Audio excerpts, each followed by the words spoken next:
Hello friends, great soul EVS channel में आप सभी लोगों का स्वागत है। आज हम लोग सीटेट के पर्यावरण अध्ययन का एक प्रैक्टिस सेट करेंगे और इस प्रैक्टिस सेट में केवल पेडागोजी से क्वेश्चंस रहेंगे, क्योंकि पेडागोजी को सॉल्व करने का कोई भी ट्रिक नहीं है जिसे कि आप यूज़ करके इसको सॉल्व कर लें। इसको आप तभी सॉल्व कर सकते हैं जब ज़्यादा से ज़्यादा प्रैक्टिस सेट सॉल्व करें, क्योंकि इस पर जो समझ पर आधारित क्वेश्चन आते हैं वो आप केवल प्रैक्टिस सेट से ही उसको बेहतर कर सकते हैं। तो चलिए स्टार्ट करते हैं, देखते हैं वीडियो को। तो पहला क्वेश्चन देखेंगे, निम्नलिखित सीखने के कौन से सिद्धांत का पर्यावरण अध्ययन में अनुसरण होता है। ऑप्शन दिए हुए हैं।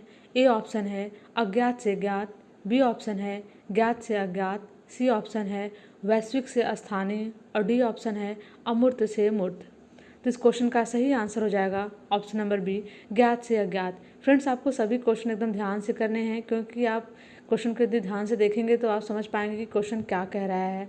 अब हम नेक्स्ट क्वेश्चन देखेंगे, क्वेश्चन नंबर सेकेंड। पर्यावरण अध्ययन के शिक्षक के द्वारा बच्चों को जानवरों का अवलोकन और उनका चित्र बनाने को प्रेरित करने का उद्देश्य है।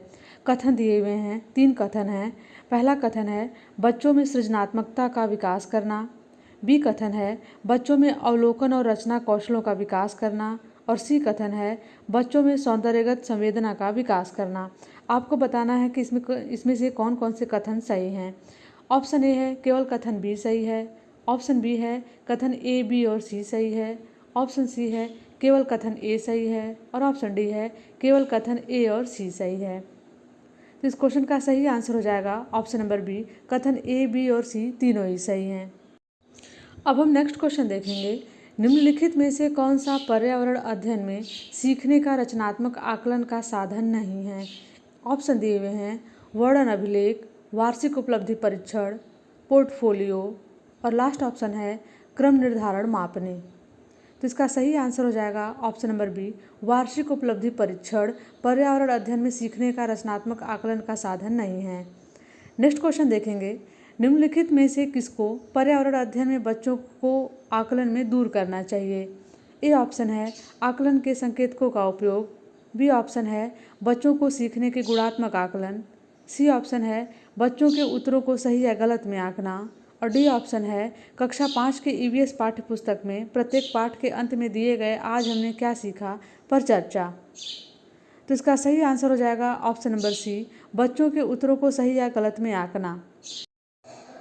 अब हम नेक्स्ट क्वेश्चन देखेंगे, एनसीएफ 2005 के अनुसार निम्नलिखित में से क्या प्राथमिक स्तर पर पर्यावरण अध्ययन शिक्षण का उद्देश्य नहीं होना चाहिए। ए ऑप्शन है प्राकृतिक, सांस्कृतिक व सामाजिक पर्यावरण के बीच संबंधों को पहचानने व समझने में बच्चों को प्रशिक्षित करना। बी ऑप्शन है पर्यावरणीय समझ के द्वारा बच्चों में सटीक संख्यानात्मक कौशलों का विकास करना। सी ऑप्शन है विशेषतः प्राकृतिक पर्यावरण के प्रति बच्चों के जिज्ञासा एवं सृजनात्मकता को बढ़ावा देना। और लास्ट ऑप्शन है ऑप्शन नंबर डी, अवलोकन, वर्गीकरण और निष्कर्ष निकालने आदि प्रक्रियाओं के माध्यम से बुनियादी संख्यानात्मक और गत्यात्मक कौशल प्राप्त करने के लिए खोजबीन से जुड़ी और हाथों से करने वाले कार्यों में बच्चों को संलग्न करना। तो इसमें पूछा है कि एनसीएफ 2005 के अनुसार निम्नलिखित में से क्या प्राथमिक स्तर पर पर्यावरण अध्ययन शिक्षण का उद्देश्य नहीं है।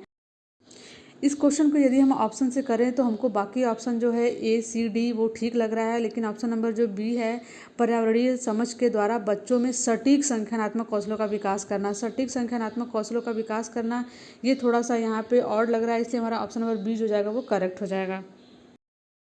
अब हम नेक्स्ट क्वेश्चन देखेंगे, बच्चों को पर्यावरण अध्ययन को सीखने के लिए खोजने के द्वारा पर्याप्त समय दिया जाता है, यह इंगित करता है कि ए ऑप्शन है पर्यावरण अध्ययन बाल केंद्रित है। बी ऑप्शन है पर्यावरण अध्ययन शिक्षक केंद्रित है।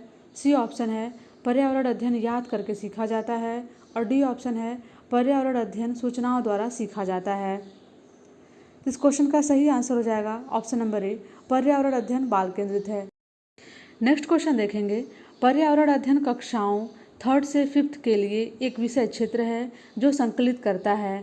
ऑप्शन दिए हुए हैं, ए ऑप्शन है विज्ञान और सामाजिक विज्ञान की अवधारणाओं और मुद्दों को। बी ऑप्शन है पर्यावरणीय शिक्षा और विज्ञान की अवधारणाओं और मुद्दों को। सी ऑप्शन है विज्ञान की अवधारणाओं और मुद्दों को। और ऑप्शन डी है पर्यावरण शिक्षा, सामाजिक अध्ययन और विज्ञान की अवधारणाओं और मुद्दों को।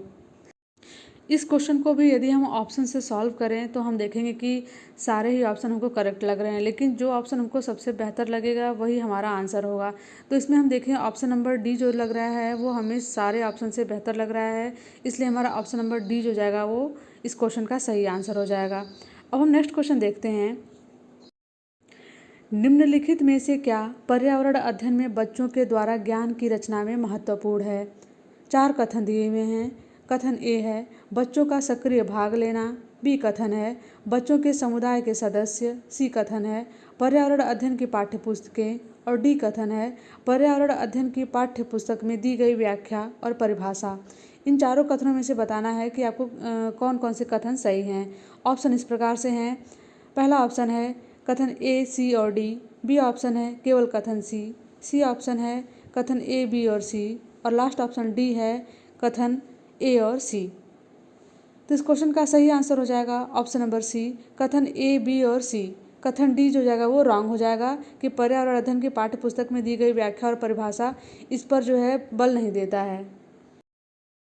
तो फ्रेंड्स, आज के वीडियो में इतने ही प्रश्न हैं, और जितने भी प्रश्न थे ये सब समझ पे आधारित थे। आप इनको जरूर कर लीजिएगा, क्योंकि सीटेट एग्जाम में कम से कम आधे से ज़्यादा जो क्वेश्चंस रहते हैं वो समझ पर आधारित ही रहते हैं, और आप इनको केवल प्रैक्टिस सेट के द्वारा ही सॉल्व कर सकते हैं।